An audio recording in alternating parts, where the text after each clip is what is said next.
رسول کریم اعوذ باللہ من الشیطان الرجیم بسم اللہ الرحمن الرحیم۔ گزشتہ اتوار ہم نے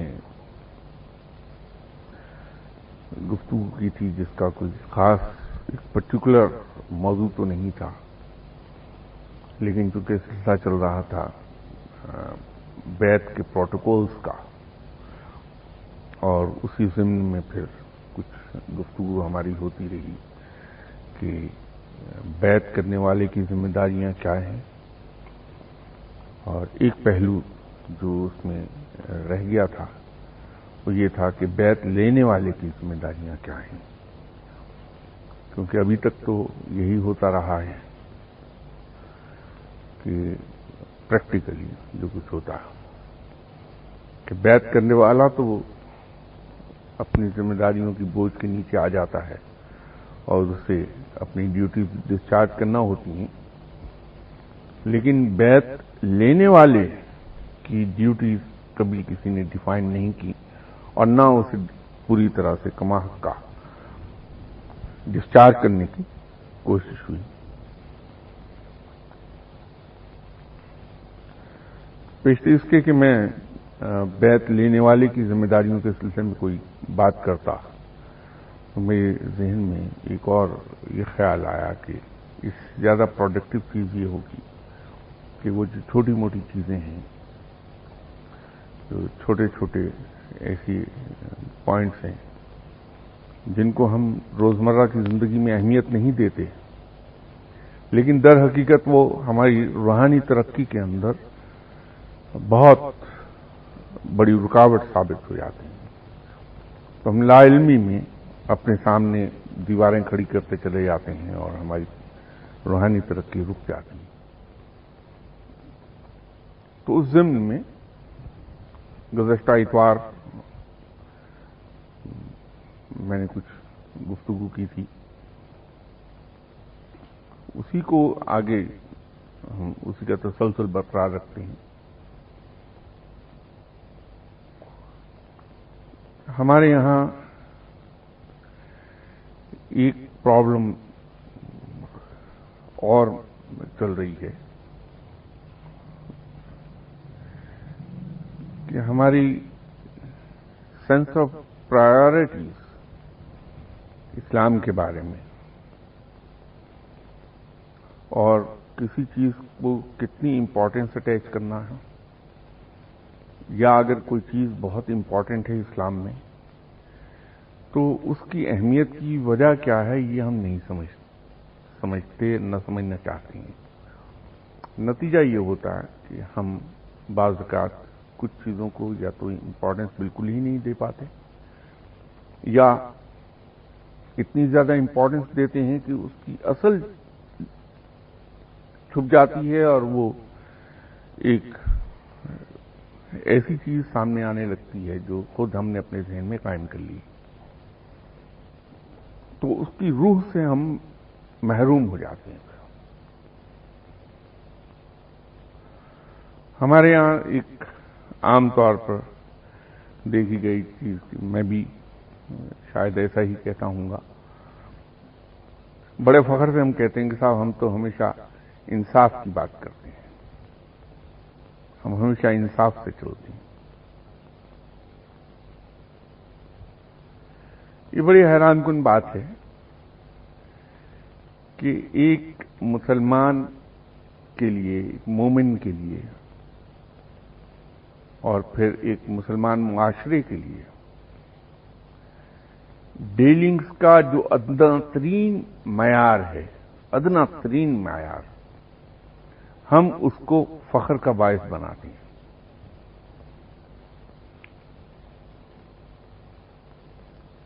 اسلام کے اندر مومن کے لیے جو کم سے کم ریکوائرمنٹ ہے ایک فیئر ڈیلنگ کی، کم سے کم وہ یہ ہے کہ وہ انصاف سے چلے، انصاف سے ڈیل کرے۔ یہ کم سے کم ریکوائرمنٹ ہے ایک مومن کے لیے، جس کو ہم معراج سمجھ بیٹھے۔ مومن کے لیے جو مستحسن قابل تعریف معیار ہے ڈیلنگز کا، وہ تو قربانی کا ہے اور احسان کا ہے، جو سنت رب ہے، کیونکہ رب احسان کا سلوک کرتا ہے لوگوں کے ساتھ، تو اس نسبت سے سنت رب ہے۔ اور ان دونوں کے درمیان ادنا ترین معیار اور ایک مستحسن قدم، ان کے درمیان ایثار کی ڈیلنگ ہے۔ اس کی مثال میں آپ کو یہ عرض کر دوں کہ ایک شخص کے ساتھ اگر میرا ایک معاہدہ ہوا کہ یہ ہم کام مل کر کریں گے اور اس میں پروفٹ ہم 50-50 کریں گے، تو میں اس کے حساب پوری دیانتداری سے بناتا ہوں، اور اس کے بعد میں پورے انصاف کے ساتھ اس کے پروفٹس کو، فرض کر لیجیے 100 روپیہ اگر اس کا پروفٹ آیا تو 50 روپے میں اپنے پارٹنر کو دیتا ہوں، 50 خود رکھ لیتا ہوں۔ یہ انصاف ہے، اور یہ کم سے کم ریکوائرمنٹ ہے جو رب تعالی ہم سے چاہتا ہے۔ لیکن اگر یہ میں دیکھوں کہ میرا گزارا 30 روپے میں ہو جائے گا، تو اس کا حق 50 روپے دے کے ساتھ 20 روپے اسے اور دے دوں کہ مجھے ضرورت نہیں پیسوں کی، میرے لیے 30 بہت ہیں، تو یہ آپ 70 رکھ لیجئے، میں آپ سے بڑا خوش ہوں اور آپ سے مجھے لگاؤ ہے، اس وجہ سے میں چاہتا ہوں کہ ہمارا ایگریمنٹ تو 50-50 کا ہے، لیکن میں 30-70 کے حساب سے آپ کو یہ پے کر دوں، تو میں اس کو 70 روپے دے دیتا ہوں۔ در حقیقت مجھے خود اپنی ضرورت ہے، صرف اس کو شرمندہ نہ کرنے کی خاطر یہ سب ایک کہانی بیان کر کے اسے میں دے دیتا ہوں، تو یہ ایثار آ جائے گا، کیونکہ میں نے اپنی ضرورت کے لیے پھر بھی 30 روپے رکھے ہیں اپنے پاس۔ اور اگر میں یہ محسوس کروں کہ میرے پارٹنر کو بہت شدید ضرورت ہے، تو میں کسی نہ کسی طرح روز دھو کے گزارا کر لوں گا، 2 وقت کھانا نہیں کھاؤں گا، 1 وقت کھانا کھا لوں گا، تو میں خاموشی سے اس کو 90 روپے دے دوں، 10 روپے خود رکھ لوں کہ بھائی یہ لے لیجیے، آپ کا حصہ یہ بنتا ہے، لے جائیے۔ یہ قربانی ہے، احسان کا سلوک ہے کہ اس کی ضروریات کا احساس کر کے میں نے اپنا حق چھوڑ دیا اور اس کو دے دیا۔ یہ احسان کا سلوک ہے، یہ قربانی ہے، یہ سنت رب ہے، اور مومن کو در حقیقت ڈیلنگز کے اس معیار پر فائز ہونا چاہیے۔ تو یوں میں کہہ رہا تھا کہ بہت سی ایسی چیزیں ہیں جن کو ہم اس انداز میں نہیں سمجھتے جس انداز میں انہیں سمجھنا چاہیے، اس کی اصل روح تک نہیں پہنچ پاتے ہم، اور نتیجہ یہ ہے کہ ہم لا علمی میں بہت سی اچھائیوں سے محروم رہ جاتے ہیں۔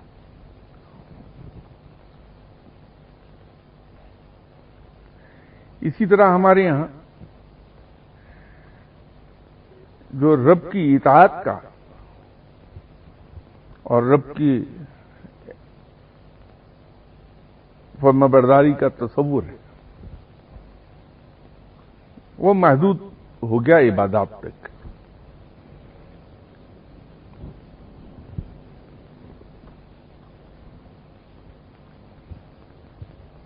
ہم میں سے جو آدمی نوکری میں عمر بھر دنیاوی کاموں میں مصروف رہتا، ریٹائر ہوا تو اسے آخرت کی فکر ہوئی، تو وہ فوراً نماز باجماعت پر زور دینا شروع کر دے گا۔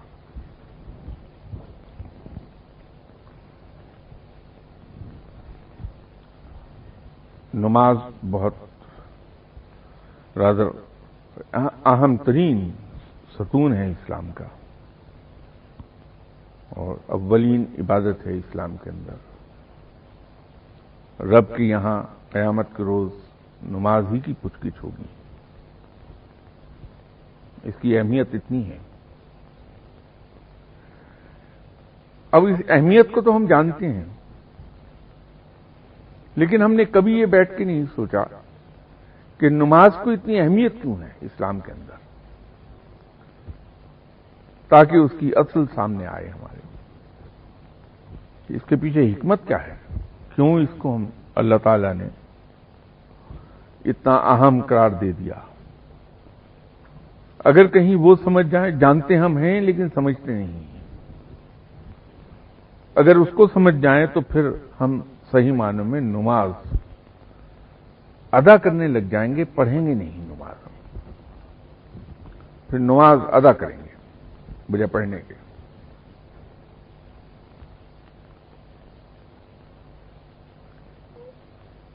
نماز کی اہمیت جیسا آپ سب جانتے ہیں، قرآن میں بھی بیان ہوئی ہے. میں جیسے عرض کیا کہ ہم جانتے سبھی ہیں، سمجھتے نہیں اس کو، کہ یہ برائی سے روک دیتی ہے. اسی لیے اس کی اہمیت ہے کہ جس نے نماز ادا کرنا شروع کر دی وہ برائی سے رک گیا.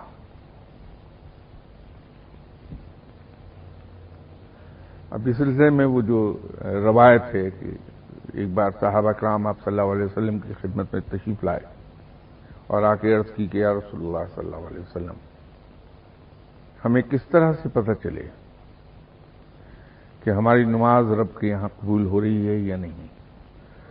تو آپ صلی اللہ علیہ وسلم نے فرمایا کہ اگر یہ تمہیں برائیوں سے روک دے تو قبول ہو رہی ہے، ورنہ نہیں.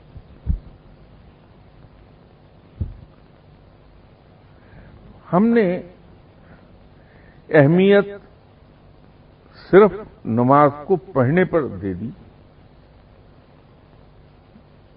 نظر صرف ہماری نماز پڑھنے پر ہے، اس پر نہیں کہ وہ واقعی ادا ہو رہی ہے یا نہیں ہو رہی، قبول ہو رہی ہے یا نہیں ہو رہی، کیونکہ اس کا معیار تو ہمارے سامنے اس روایت کے ذریعے موجود ہے کہ یہ ہمیں برائیوں سے روک پاتی ہے نہیں. تو اللہ کی اطاعت صرف نماز پڑھنے میں نہیں ہے.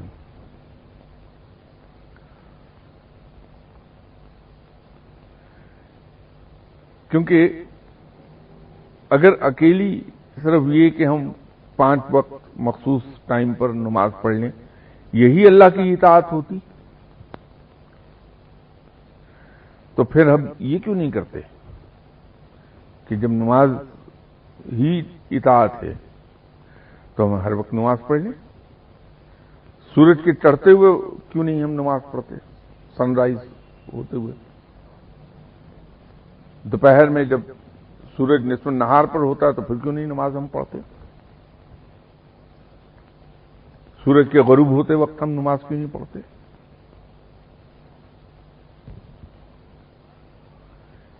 تو نماز جو اتنی اہم ہے، جس کو رب تعالیٰ نے اتنی اہمیت دے دی، اس کے اندر بھی ہم اس وقت نماز پڑھتے ہیں جب حکم ہے، اور اس وقت نماز سے رک جاتے ہیں جب اس سے منع کیا گیا ہے کہ سجدہ مت کرو. تو عبادت کیا ہوئی، نماز یا اللہ کے حکم کی تعمیل؟ تو اللہ کا حکم صرف نماز ہی تو نہیں ہے. روزے کی کتنی فضیلت اللہ تعالیٰ نے بیان کر دی، حتیٰ کہ ایسی کوئی عبادت نہیں جس کے بارے میں رب نے یہ کہا ہو کہ اس کا اجر صرف میں دوں گا. باقی سب کو ڈیفائن کر دیا اس کا اجر کیا ہے، لیکن یہ صرف روزہ ہے جس کے بارے میں اتنی بڑی بات رب نے کہہ دی. تو اتنی افضل عبادت ہم عید کے روز روزہ کیوں نہیں رکھتے؟ اس لیے کہ رب تعالیٰ نے منع کر دیا اس سے. تو عبادت کیا ہے؟ اللہ کا حکم ماننا یا 2-4 باتیں مان کے باقی میں اپنی مرضی کرنا؟ تو رب تعالیٰ کا فرمان، اس لیے میں اکثر و بیشتر ڈوز اینڈ ڈو ناٹس کی بات کیا کرتا ہوں، کیونکہ ڈوز اینڈ ڈو ناٹس کو فالو کرنا ہی عبادت ہے اصل میں. جو جس چیز سے اللہ نے منع فرما دیا اس سے بندہ رک گیا، اور جس کو کرنے کا حکم دیا انسان نے کر لیا، یہی عبادت ہے۔ اسی کے اندر نماز، روزہ، زکوٰۃ، حج سب چیزیں آ جائیں گی۔ لیکن یہ صرف 4 عبادات ہی تو عبادات نہیں ہیں، اس کے علاوہ جو احکامات ہیں اللہ تعالیٰ کے، ہم عام طور پہ اس سے روگردانی کر جاتے ہیں، کیونکہ اس کے اندر ہمیں قربانی کرنا پڑتی ہے۔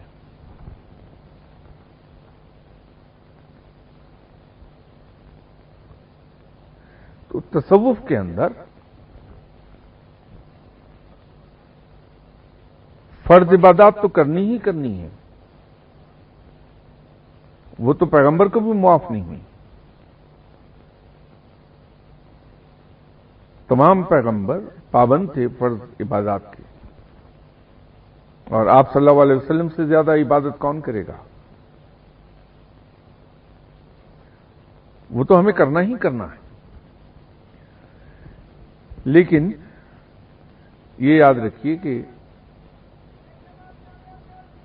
ان عبادات کے ذریعے سے آپ کو پارسائی تو مل جائے گی، رب نہیں ملے گا،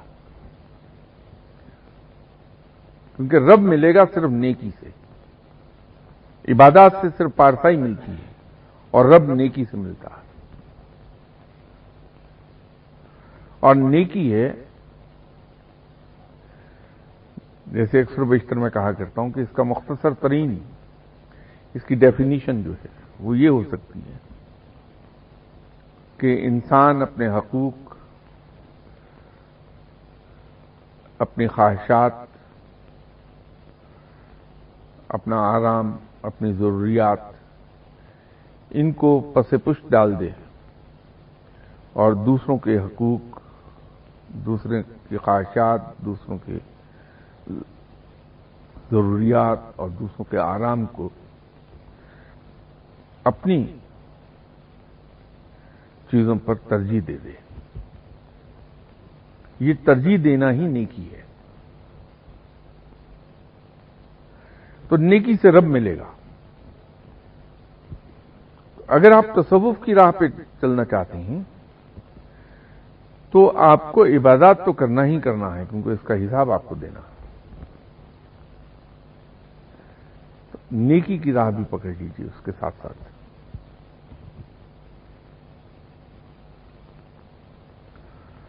دوسروں کے لیے اپنے آپ کو قربان کرنا شروع کر دیجیے، رب آپ کا ہے، رب کی دوستی اور اس کا قرب حاصل ہو جائے گا۔ اور اگر آپ دوسروں کے لیے کچھ کرتے ہیں تو اس میں اولین شرط رازداری کی ہے کہ اپنے تمام ڈیلنگز کو اپنے اندر ہی غائب کر دیجیے، وہ کبھی ہماری زبان پر نہ آنے پائیں، ہماری کسی حرکت سے ظاہر نہ ہونے پائیں، حتیٰ کہ اس کا تاثر ہماری آنکھوں میں نہ پیدا ہو۔ اس قدر اس کے اوپر زور دیجیے اور اپنا ظاہر ایسا بنائیے کہ لوگ آپ کو برا سمجھ کے برا بھلا ہی کہتے رہیں، اس کا اجر بے پناہ مل جائے گا۔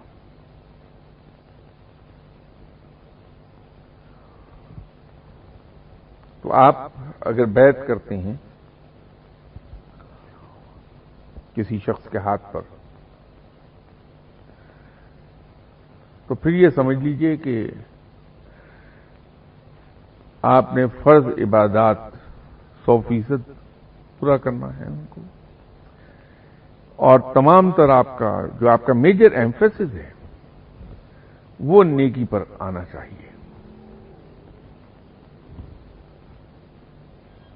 تو پھر رب مل جائے گا، پھر رب آپ کا ہے۔ اور اگر نیکی پر میجر ایمفیسس میں نہیں دے سکتا تو پھر مجھے تصوف کی راہ سے ہٹ جانا چاہیے۔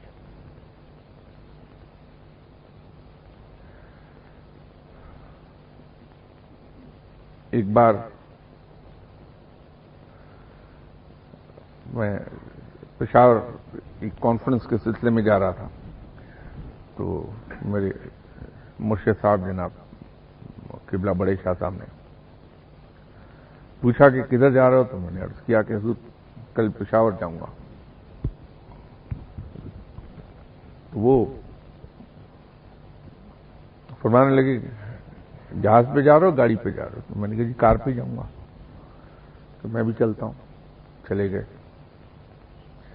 تو وہاں جا کے ہوٹل میں ٹھہر گئے۔ تو اب یہ گستاخی تو نہیں کر سکتا کہ ایک کمرے میں ہم ٹھہرے، تو ان کا علیحدہ کمرہ تھا، میرا اپنا علیحدہ تھا۔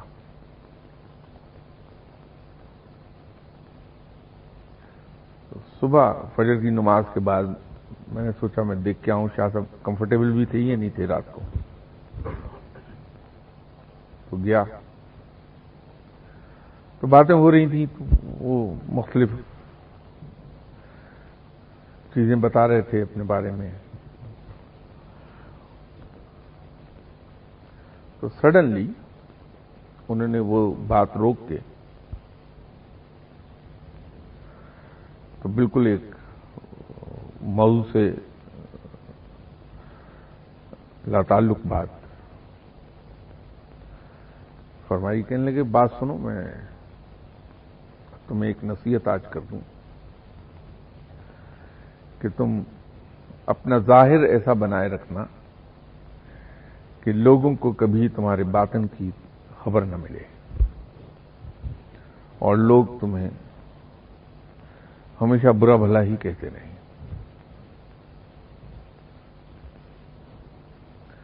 اب وہ لوگوں سے مجھے برا بھلا کہلوا کے وہ خوش تو نہیں ہونا چاہتے تھے، حکمت اس کے پیچھے یہی تھی